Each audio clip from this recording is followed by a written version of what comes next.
हमारे देश के अंदर बीजेपी अपोजिशन को खाने लग गई है लिटरली।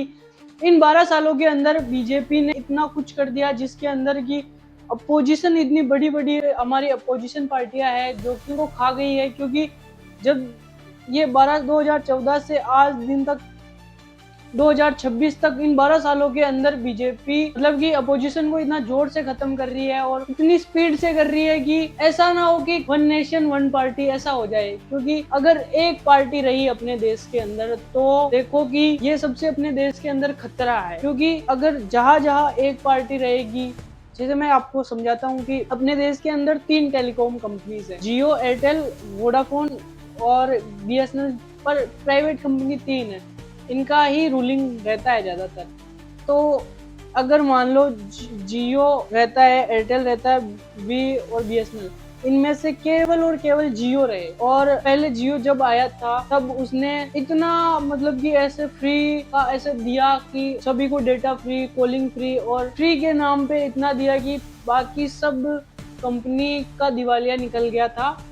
और उसकी वजह से कुछ कंपनीज ही बची, जैसे कि एयरटेल और वोडाफोन और आइडिया। और उसके थोड़े टाइम बाद वोडाफोन और आइडिया की भी इतनी हालत खराब हो गई कि इन दोनों को मर्ज लेना पड़ा और वी बनी। और अभी देख लो, अगर वी और एयरटेल ये दोनों भी खत्म हो जाए और बीएसएनएल भी खत्म हो जाए तो केवल और केवल जियो अपने देश के अंदर रहेगी। और जियो फिर मैन्युपुलेट करेगी कि जो वो प्राइस सेट करेगी वो ही प्राइस अपने को पे करना पड़ेगा, क्योंकि अपने पास अदर ऑप्शन नहीं रहेगा। तो फिर अदर ऑप्शन नहीं रहेगा तो चाहे रिचार्ज अपने को 5,000 का दे या चाहे रिचार्ज अपने को 10,000 का दे, अपने देश के अंदर अगर अपोजिशन खत्म हो गया ना तो एक पार्टी रह गई तो अपने पास अदर ऑप्शन नहीं होगा। और अदर ऑप्शन ना होने की वजह से अपन जो वो कानून बनाएगी, जो वो कुछ भी करेगी, उसको अपन को मानना पड़ेगा, उसके ही हिसाब से अपन को चलना पड़ेगा। और एक पार्टी केवल देश के अंदर एक पार्टी रहेगी तो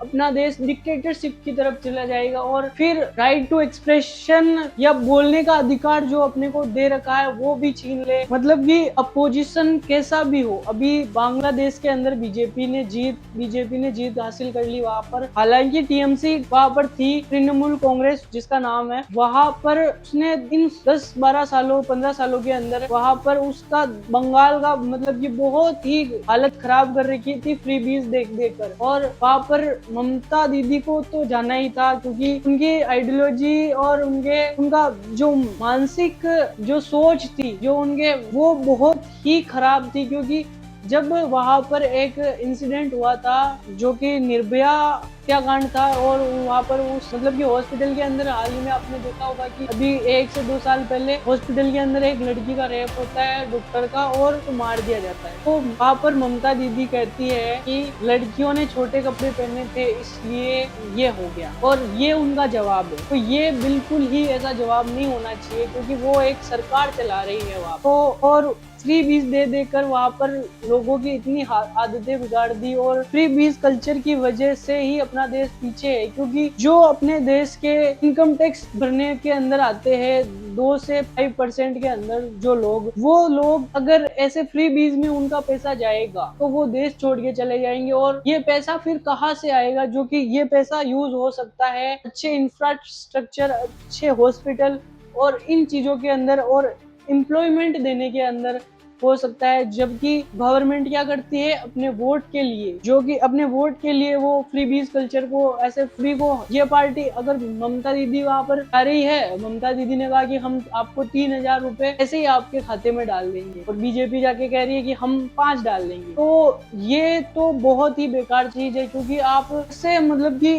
आप अपनी देश की इकोनॉमी को ध्वस्त कर रहे हो। आप ऐसे ही फ्री के अंदर आप किसी को पैसा दे रहे हो जिसके अंदर कोई मैन पावर नहीं लग रही है, तो वहां की जनता भी ऐसे आलसी हो जाएगी और वो सरकार के ऊपर डिपेंडेंट हो जाएगी, और इससे अपनी इकोनॉमी क्लैश कर जाएगी। अपनी इकोनॉमी को चलाने के लिए फ्री बीज कल्चर को हटाना चाहिए और सभी को ऐसे अच्छी फैसिलिटी मिलनी चाहिए, जहाँ पर सड़कें अच्छी हो, जहाँ पर खाना पानी अच्छा हो और जहाँ पर हॉस्पिटलिटी अच्छी हो। ये इनके अंदर इन्वेस्ट होना चाहिए ये पैसा। क्योंकि क्या नेता लोग ऐसे करते हैं कि अगर वो हॉस्पिटल हॉस्पिटल बनाएंगे या रोड बनाएंगे, उनका रिजल्ट आएगा 5 साल बाद। और अगर वो ऐसे पैसे किसी को बांट देंगे तो उनका रिजल्ट इंस्टेंट होगा। तो ऐसे 500-200 रुपए के अंदर वोट यहाँ पे बिक जाते हैं अपने भारत के अंदर।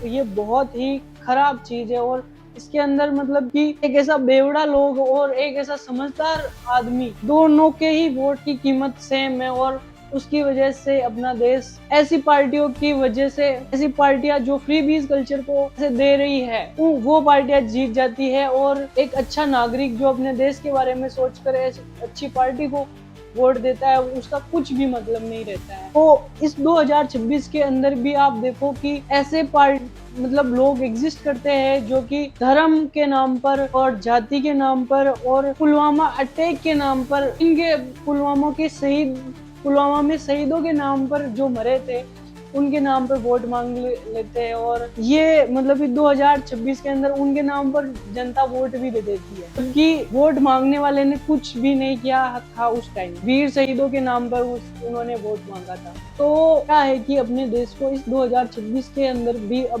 भी टाइम है कि जो पार्टी आकर कहती है, जो कहती है कि मैं ये डेवलपमेंट करूंगा, मैं ये इंफ्रास्ट्रक्चर खड़ा करूंगा, मैं ये नौकरी, ये एम्प्लॉयमेंट दूंगा, उन पार्टियों को अपने को मौका देना चाहिए। ना कि ऐसी पार्टियों को जो कि कहती है कि हमारे राम मंदिर बना है, हमने अपने हिंदू धर्म के लिए ये किया, हमने मुस्लिम धर्म के लिए ये किया। आपको करना है ओनली फॉर मानवता के लिए, अपने देश के लिए, वो ही सबसे श्रेष्ठ रहेगा। क्योंकि आप जो डेवलपमेंट, जो कंट्रीज है डेवलप्ड ऑलरेडी, विकसित कंट्रीज है, जिसके अंदर कभी भी ऐसे धर्म के नाम पर वोट नहीं मांगे जाते, धर्म के नाम पर राजनीति नहीं होती है, वहां पर होती है ओनली फॉर देश के नाम पर, इंफ्रास्ट्रक्चर के नाम पर और काम के नाम पर, वर्क के नाम पर और एम्प्लॉयमेंट के नाम पर। और इसलिए वो देश इतने आगे बढ़ चुके हैं और अपना इंडिया इतने पीछे ही चला जाता जा रहा है। और ऐसे देखो ना यार कि आप इन फ्रीबीज कल्चर को ऐसे बढ़ा के आप ऐसे इन्फ्लेशन और बढ़ा रहे हो, क्योंकि आप ऐसे आदमी को पैसे दे रहे हो जिसने कुछ भी नहीं किया, कुछ भी घर पे बैठा और उसको पैसे दे रहे हो, वो काम भी नहीं करेगा। और आप राशन पानी, खाना पानी सब उसको दे रहे हो। और एक आम आदमी जो अपने देश के लिए जो टैक्स पे करता है, जो इनकम टैक्स पे करता है, वो उन पैसों को टैक्स दे रहा है और आप उनके पैसों को ऐसे बेवड़े लोगों को खिला रहे हो जो कि आराम से घर पे पड़े और न्यूज बैठ के देख रहे हैं। तो ये कल्चर खत्म होना चाहिए। और ये कल्चर, इन पैसों को आप अगर उसमें लगाओगे एम्प्लॉयमेंट देने के अंदर, तो एक लोगों को एम्प्लॉयमेंट मिलेगी और अपने बेसिक जो मजदूरी है वो भी बढ़ा सकते हो और उन पैसों को इनमें इन्वेस्ट करके। क्योंकि यहाँ पर चीप लेबर इतने, मतलब कि जनसंख्या इतनी होने के कारण यहाँ पर चीप लेबर मिल जाती है आसानी से। और आज भी अमेरिका के अंदर एक महीने, मतलब एक घंटे के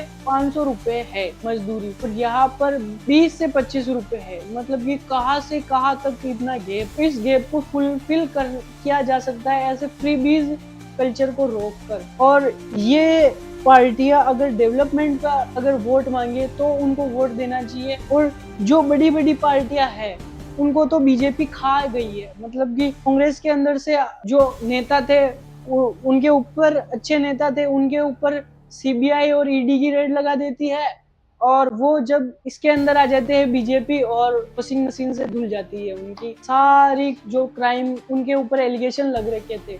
और अभी आम आदमी पार्टी के अंदर केजरीवाल को बेवजह से ही, मतलब कि ईडी की रेड बढ़वा के और ऐसे फर्जी केस के अंदर फंसवा के उसको 1 साल तक जेल में बंद कर दिया।